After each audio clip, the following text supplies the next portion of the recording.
हैं हमारी खास पेशकश विश्लेषण और आपके साथ हूं मैं दीपा बाफिला। ना शोर ना शराबा ना हंगामा, सिर्फ खबर और उसकी पूरी पड़ताल। ना पक्ष ना विपक्ष, सिर्फ आपसे जुड़े हुए मुद्दे और उनके अंदर का हाल। इसी कोशिश का नाम है विश्लेषण। तो बने रहिए हमारे साथ और देखते रहिए विश्लेषण।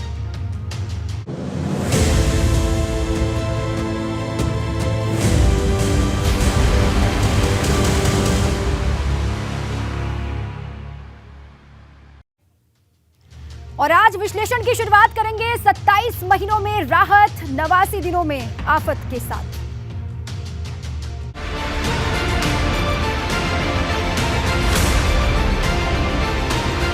सत्ताईस महीनों में राहत, 89 दिनों में आफत। मुकदमा-ए आजम क्या होगा अंजाम? अभी दिन ही कितने गुजरे जब आजम खान ने आजाद हवा में सांस ली। सियासत के अनंत आसमान में एक बार फिर से आजम खान जिंदाबाद की गूंज सुनाई देने लगी। लेकिन चंद दिनों का जश्न मनाने के बाद रामपुर में आजम के आशियाने पर आशंकाओं की खामोशी हावी हो गई है। ऐसा इसलिए क्योंकि आजम और उनके साथियों पर एक ही दिन में गवाहों को धमकाने के 2 मुकदमे दर्ज हुए हैं। एक मुकदमा कोतवाली नगर रामपुर और दूसरा कोतवाली गंज रामपुर में दर्ज कराया गया है। इनमें एक केस यतीम खाना प्रकरण के वादी और गवाह नन्हे खान से जुड़ा है, जबकि दूसरे का कनेक्शन अबरार हुसैन से है। कुछ लोग जो थे वो मेरे घर में आए थे और जिसमें ये हैं इरशाद महमूद और अब्दुल्ला परवेज शमसी आदि लोग, इन्होंने घर में घुस के मुझे जान से मारने की धमकी दी और मेरी बीवी को गंदी गंदी गालियाँ भी दी। और मैं जब वहाँ से अदालत से अपनी गवाही करके आया तो मैंने FIR के लिए तहरीर थाने में दिए और उसके बाद जो है मुझे सुरक्षा मिली है वहाँ से। सुबह मैं कचहरी सुबह कचहरी आ रहा था मैं। हाँ। तो आजम खान के 4-5 लोगों ने रास्ते में मुझसे ये कहा, आजम खान गया गलत बयान मत देना, खिलाफ आजम खान खिलाफ बयान मत देना, नहीं तो आपका असर आप जानती ही क्या करा जाएगा। और मैं थाना कोतवाली गया, वहाँ जाकर मैंने रिपोर्ट लिखाई और अपनी हेल्प के लिए वहाँ मतलब ये सर को लेकर आया, वहाँ से रिपोर्ट लिखवा के। जाहिर है पहले से ही 90 से ज्यादा मुकदमों का सामना कर रहे आजम के लिए ये संकट की घड़ी है। यही वजह है कि एकजुट समाजवादी पार्टी ने प्रशासन के खिलाफ मोर्चा खोल दिया। आजम को आधार बनाकर लक्ष्य पार्टी में नए सिरे से जान फूंकना है। इसलिए विधायकों और सांसदों का प्रतिनिधि मंडल मुरादाबाद रेंज के DIG शलभ माथुर से मिलने पहुंचा और मुकदमों को वापस लेने की मांग की। आजम साहब जब से जेल से आए हैं, गंगाराम में एडमिट रहे, अभी करीबन 10-15 दिन मेदांता से आए हैं और अभी भी इलाज चल रहा है घर पर। क्या ऐसा आदमी गवाहों को धमका सकता है? और किस में? भैंस चोरी और बकरी चोरी में? कुछ तो ऐसा कहिए कि लोगों का कोई भरोसा कानून में रहे। ऐसा अंधेर नहीं होना चाहिए कि लोगों का कानून से भरोसा उठ जाए। देखिए, क्या इसमें पूरी समाजवादी पार्टी के नेता मौजूद हैं। अगर नहीं मिलेगा इंसाफ तो जाहिर सी बात है मजबूरी होगी लोगों का सड़क पर आना। क्या करेंगे? सिर्फ मैं ही नहीं, पूरा हिंदुस्तान जानता है कि आजम खान साहब के साथ क्या हुआ है। और अब मुकदमे जब अब एंड पर आने लगे और जब ये दिखने लगा कि झूठ सामने आ रहा है, तो फिर और मुकदमे उनके ऊपर लादे जा रहे हैं, वो भी फेक हैं। जिस तरह से अभी विधायक जी ने बताया कि बीमार आदमी और इतना सीरियसली जो बीमार हो वो कैसे किसी को धमकाएगा। मतलब बिल्कुल साफ है, मुकदमों के चक्रव्यूह में फंस रहे आजम को लेकर बीमारी का भावनात्मक दौर चल दिया गया। ललकार जरूरत पड़ने पर सड़कों पर उतरने की भर दी गई, लेकिन यूपी सरकार के मंत्री इसे सिर्फ और सिर्फ कर्मों का फल बता रहे हैं। मुकदमाए आजम का अंजाम तो वही होगा जो अदालत तय करेगी, लेकिन इसमें कोई दो राय नहीं कि यूपी की सियासत के कुरुक्षेत्र में आजम के नाम पर तकरार और ज्यादा बढ़ेगी, क्योंकि गहमा गहमी तो आजम के सीतापुर जेल से बाहर निकलते ही बढ़ गई थी। हालांकि आजम का अंदाज तब पहले से अलग जरूर था। जहां दूर तक इंसान का नामो निशान नहीं था, सुबह होती थी तो सोचते थे रात कब आएगी, और रात आने की सोचेंगे सवेरा तो होगा, और जब सवेरा होने लगता था तो सोचते थे ये दिन गुजरेगा कैसे, सब गुजरेगा। इमोशनल कार्ड खेला तो गया, पर चुनावी नतीजों पर इसका असर खास नहीं हुआ। लोकसभा उपचुनाव में खुद आजम के गढ़ रामपुर में भाजपा ने विजय का केसरिया परचम लहरा दिया। लाल कुंबे की तरफ से इल्जाम प्रशासन पर गड़बड़ियों के लगाए गए थे। इसे ना आप चुनाव कह सकते हैं, ना चुनावी नतीजे कह सकते हैं। 900 वोट का पोलिंग स्टेशन और 6 वोट। अब आप बिल्कुल नादान बन जाओ, मासूम बन जाओ, कुछ आपको नजर ही नहीं आए, कुछ आपको दिखे ही नहीं, कुछ आप कहना ही नहीं चाहो, क्या बताएं आपको। अब लक्ष्य 2024 पर जरूर है, पर नजर इस बात पर टिकी है कि मुद्दाएं आजम की आंच पर कितनी सुलगती है यूपी की सियासत। Bureau report, ABP Ganga. तो एक और आजम खान की मुश्किलें बढ़ती जा रही है, तो दूसरी तरफ अखिलेश ठीकरा फोड़ संदेश दे रहे हैं। चुनाव आयोग से दोबारा क्लेश के मूड में हैं, क्योंकि पहले विधानसभा चुनाव और फिर लोकसभा उपचुनावों में हार की टीस अब तक अखिलेश के दिल में है। शायद इसलिए वो अपनी पार्टी की खामियों पर बात करने की जगह चुनाव आयोग को बेईमान करार देने पर आमादा है।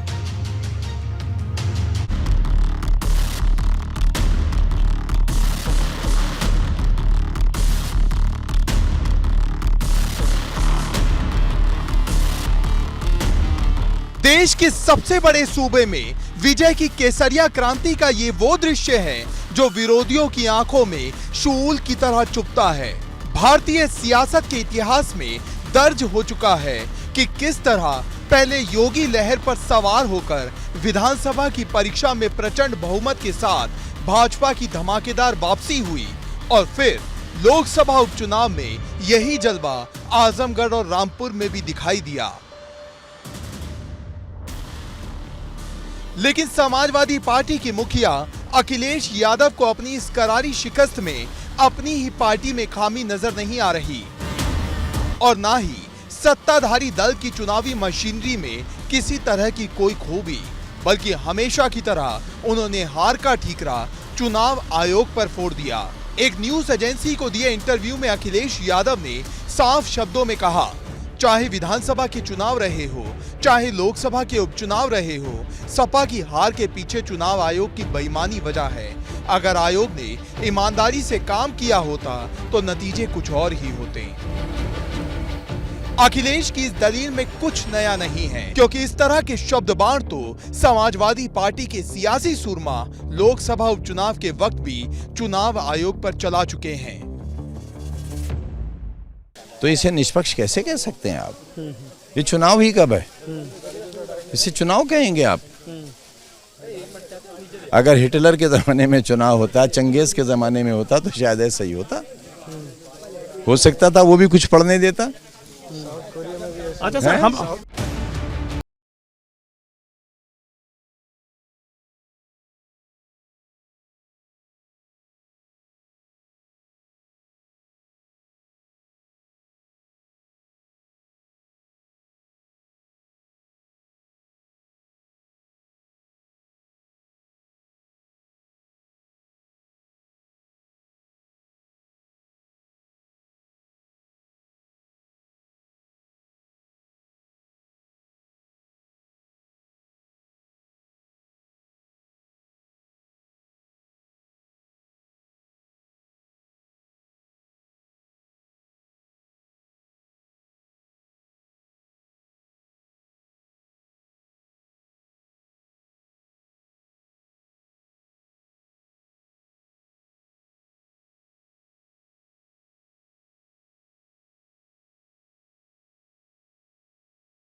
रहे हैं कि यहाँ जितवा दी।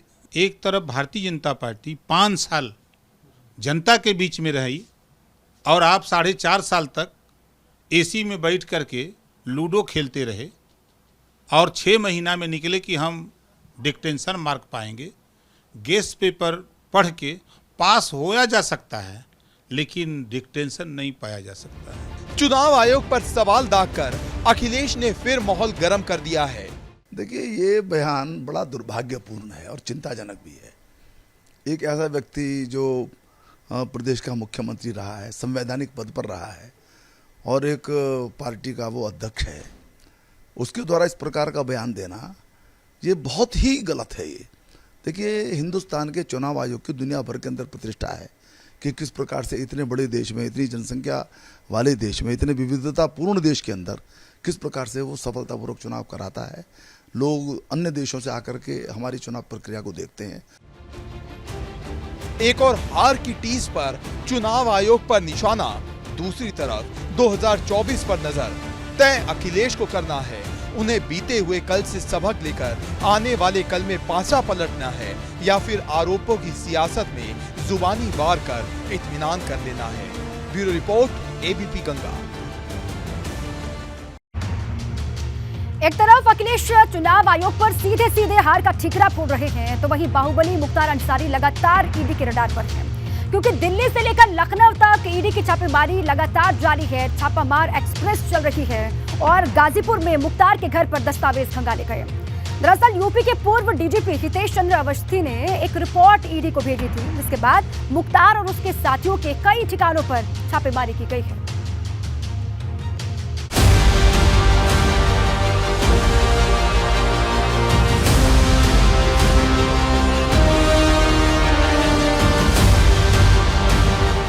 मुख्तार पर रेड हंटर, रडार पर बाहुबली के सेंटर। कभी जिस बाहुबली के नाम से ही हवाओं में खौफ तैर जाया करता, आज वो मुख्तार खुद जेल की सलाखों के पीछे कैद है। लेकिन बाहर की दुनिया में भी उसकी मुश्किलें कम होने का नाम नहीं ले रही। ये 3 तस्वीरें बताती हैं कैसे दिल्ली से लखनऊ के रास्ते गाजीपुर तक मुख्तार अंसारी और उनके करीबियों के ठिकानों पर ईडी के अधिकारियों ने दस्तक दी। गाजीपुर में मुख्तार अंसारी के घर को फाटक के नाम से पहचाना जाता है। कभी इसी फाटक के आगे कोई तेज आवाज में भी नहीं बोल सकता था, लेकिन अब कभी मुनादी की आवाज सुनाई देती है तो कभी ईडी के अधिकारी छापेमारी करते नजर आते हैं। मुख्तार अंसारी के घर के कैमरों को बंद कराया गया और पूरे घर की तलाशी ली गई। गाजीपुर में 3 जगहों पर ईडी ने छापा मारा। विक्रम अग्रहरी, खान बस सर्विस के मालिक और गणेश दत्त मिश्रा के घर छापा पड़ा, जबकि मोहम्मदाबाद में भी छापेमारी की कार्रवाई चली। पूरे घर की एक एक चीज को ईडी ने खंगाला। पुराने कमरों के दरवाजे को खोलकर तलाशी ली गई। परिजनों के साथ साथियों के मोबाइल भी ईडी की टीम ले गई। इस वक्त हम मोहम्मदाबाद के उस फाटक पर मौजूद हैं जो मुख्तार अंसारी और उनके परिवार का घर कहा जाता है। आप देखिए, यहाँ पर फाटक के बाहर ये सुरक्षा का घेरा तैनात है, अंदर ईडी की कार्रवाई चल रही है और ईडी के टीम के साथ यहाँ पर लखनऊ पुलिस से जुड़े हुए भी कुछ अधिकारी यहाँ पर मौजूद हैं। तो अंदर पूछताछ जारी है और गाजीपुर में मुख्तार अंसारी ही नहीं बल्कि मुख्तार अंसारी से जुड़े हुए जो अन्य लोग हैं उनके यहाँ भी ईडी की छापेमारी हुई है, वहाँ पर भी पूछताछ की जा रही है। कार्रवाई किस तरह से की गई, इसका अंदाजा इसी बात से लगाया जा सकता है कि सुबह के करीब 5 बजे ईडी का एक्शन शुरू हुआ। अधिकारी अंदर पहुंचे और बाहर सीआरपीएफ के जवानों का पहरा रहा। इस दौरान मुख्तार के समर्थक जमा हो गए, जबकि इसी तरह लखनऊ के डोलीबाग में मौजूद मस्जिद वाली गली में छापे के दौरान अंसारी परिवार के बैंक ट्रांजैक्शन तक खंगाले गए। यहाँ भी घर के बाहर सीआरपीएफ तैनात रही। ईडी की टीम एफआई टावर के फ्लैट में भी पहुंची थी। कैंट रोड पर बने एफआई टावर में मुख्तार की बेनामी संपत्ति चिन्हित की गई थी।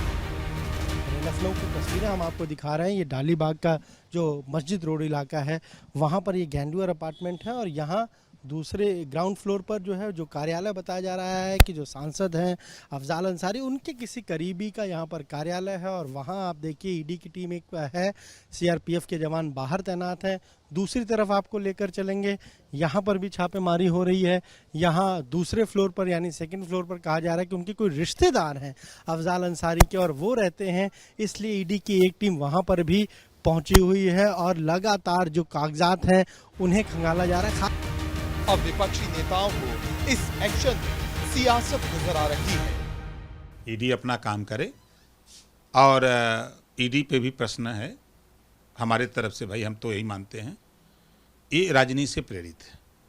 ये सत्ता पक्ष के यहाँ ईडी क्यों नहीं जाती है? ये सीबीआई के लोग सत्ता पक्ष के लोगों के यहाँ कभी हमने नहीं सुना। हम तो धीरे धीरे लखनऊ में 6 साल से रह रहे हैं, लेकिन सत्ता पक्ष के यहाँ ईडी नहीं गई न सीबीआई। तो प्रश्न उठता है कि क्यों उधर नहीं जाती भाई? जब आप स्वतंत्र संस्था बताते हो तो उधर क्यों नहीं जाते हो? मुख्तार पर एक्शन का हंटर देश की राजधानी दिल्ली में भी चला। यहाँ छतरपुर के फार्म हाउस में ईडी की टीम ने रेड की, जबकि गाजीपुर के सांसद अफजाल अंसारी के दिल्ली के जनपद में मौजूद सरकारी बंगले पर भी ईडी ने छापा मारा।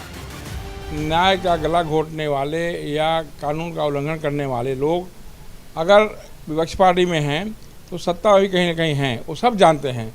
तो टारगेट करके चिन्हित करके कार्रवाई नहीं होनी चाहिए। कार्रवाई अगर बनती भी है तो सबके साथ कानून का समान रूप से व्यवहार होना चाहिए। दूसरी ओर सरकार इसे कानूनी एक्शन बता रही है। हमारी सरकार उत्तर प्रदेश में कानून के राज को स्थापित करने में पूरी तरह से कृत संकल्प है और हम हर स्थिति में इस स्थिति को बराबर बनाए रखेंगे। किसी भी अपराधी को, किसी भी बैड एलिमेंट्स को या ऑर्गेनाइज क्रिमिनल्स को हम उत्तर प्रदेश में पनपने नहीं देंगे। बाकी जो भी कार्रवाई है वो कोर्ट के अधीन है और हम विधि सम्मत कार्रवाई करने के लिए पूरी तरह से अपने फोर्सेज को स्वतंत्र किए हैं। जाहिर है मुख्तार पर एक्शन हो रहा है तो सियासत गरमाएगी ही। सत्तारूढ़ भाजपा इसे बाहुबली के गुनाहों पर इंसाफ की जीत बताएगी तो विरोधी इसे दवा की राजनीति से जोड़ेंगे। Bureau report, ABP Ganga. एक मोर्चा सरकार के खिलाफ लखीमपुर खीरी में खोला जा रहा है। जिक्र भाकियू के राकेश टिकैत की करते हैं, जिनकी मांग है कि लखीमपुर खीरी कांड के आरोपी आशीष मिश्र टेनी के पिता और केंद्रीय गृह राज्य मंत्री अजय मिश्र टेनी को बर्खास्त किया जाए।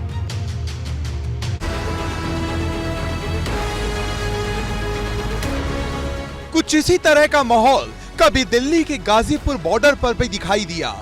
एक बार फिर वैसा ही नजारा लखीमपुर खीरी में नजर आ रहा है।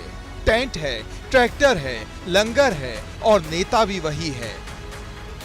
लेकिन इस बार मुद्दा है बीते साल अक्टूबर में हुआ खीरी कांड, जिसमें 8 किसानों की मौत हो गई। इसे ही लेकर संयुक्त किसान मोर्चा ने आजादी की 75वीं वर्षगांठ पर 75 घंटे के धरने का ऐलान किया था, जिसकी शुरुआत हो चुकी है। मांग तो कई सारी है, पर इनमें सबसे अहम है केंद्रीय गृह राज्य मंत्री अजय मिश्र टेनी को पद से हटाने की मांग। 75 घंटे का है कि देश की आज़ादी का जश्न मना रहे हम।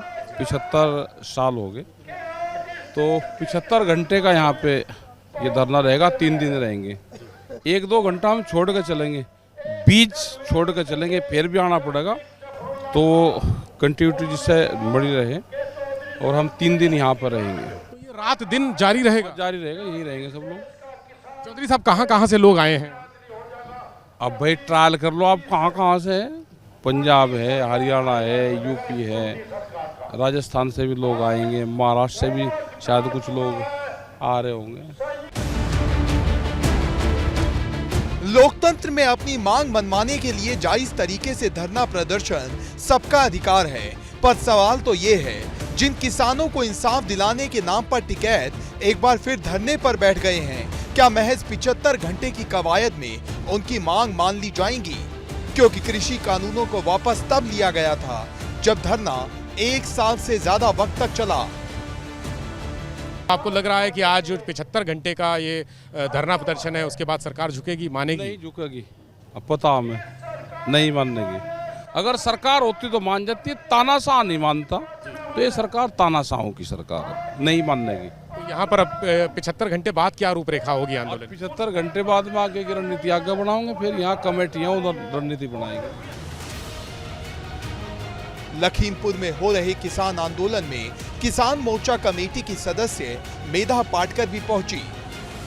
यहाँ जो धरना है वो एक तो लखीमपुर खीरी में जो निर्घृण हिंसा हुई है उसको हम कभी भी स्वीकार नहीं कर सकते हैं। और उसके बावजूद निरपराध किसान आज भी जेल में हैं और घायलों को भी मुआवजा नहीं दिया है और अजय मिश्रा टेनी सत्ता पर बिठा के रखे हैं। इसका मतलब वो हिंसा का समर्थन केंद्र सरकार कर रही है।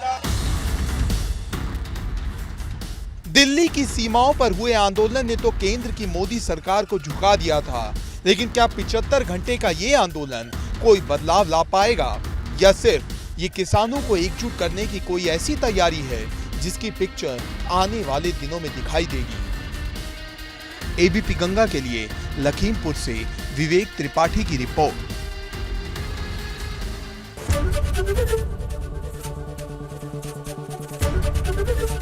एबीपी गंगा, खबर आपकी, जुबान आपकी।